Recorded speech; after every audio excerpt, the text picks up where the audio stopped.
આયુર્વેદમાં જેવી રીતે દિનચર્યા આપી છે એ જ રીતે ઋતુચર્યા પણ આપી છે. આજે આપણે જોઈએ કે વર્ષા ઋતુમાં અને શરદ ઋતુમાં આપણે ક્યાં ક્યાં શાક લઈ શકીએ. તેમાં જોઈએ તો દૂધી. દૂધીનો જ્યુસ પીવાથી વેઇટ લોસ થાય છે, કારણ કે તેમાંથી ફાઈબર મળે છે, પાચન સુધરે છે અને હાર્ટ હેલ્ધી થાય છે. પોષક તત્વોથી ભરપૂર આયરન, મેગ્નેશિયમ અને ઝીંક આપે છે. હલવો બનાવીને, શાક બનાવીને, મુઠિયા બનાવીને લઈ શકાય છે, થેપલા પણ બનાવે છે. પણ જ્યુસ હાર્ટ માટે વધુ ગુણકારી છે. સવારે ખાલી પેટ લેવાથી ઘણો લાભ આપે છે.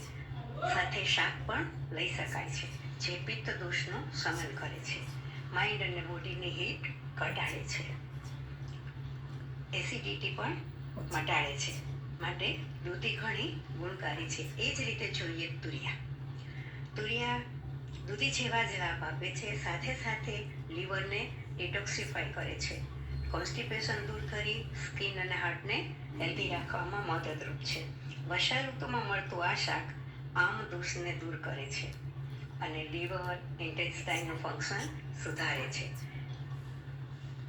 તુરિયા વાત દોષનું શમન કરે છે. એવા જ વેલામાં થતા ગલકા. વર્ષા ઋતુમાં આ શાક ઉત્તમ છે.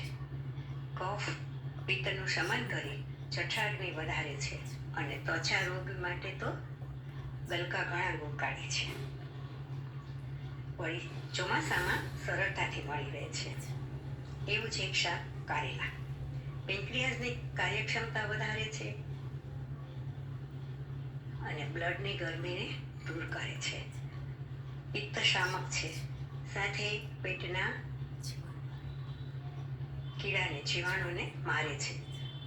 કારેલા ત્વચા રોગ અને લીવર માટે ઘણા ગુણકારી છે અને બ્લડ શુગરને કંટ્રોલમાં રાખે છે.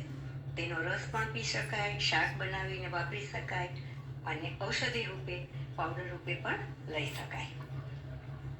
હવે જોઈએ ભાજી. તો આયુર્વેદમાં મેથીની ભાજીને ઔષધીય ભાજી કહી છે.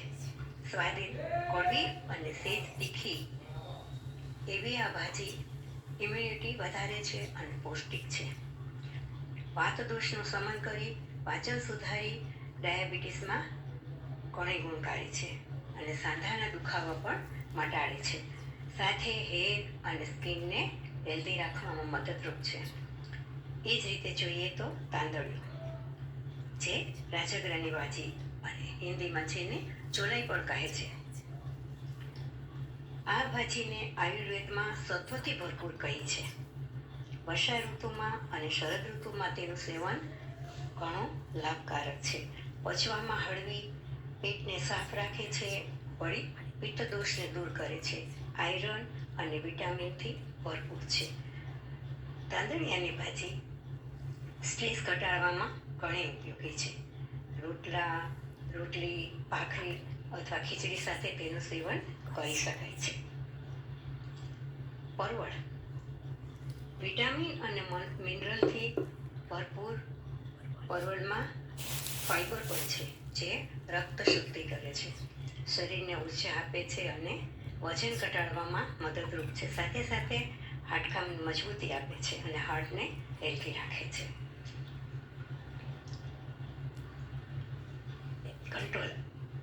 બીપી નોર્મલ રાખી કંટોલા ઇન્ફેક્શનથી બચાવે છે અને આંખનું તેજ વધારે છે. ડાયાબિટીસ અને કેન્સર જેવા રોગ થવા દેતું નથી. સ્પાઇની ગઢ કયો, પોઇન્ટેડ ગઢ કયો, બીટર ગઢ કયો, કોઈ પણ કયો, આ બધા શાકભાજી અત્યારે સરળતા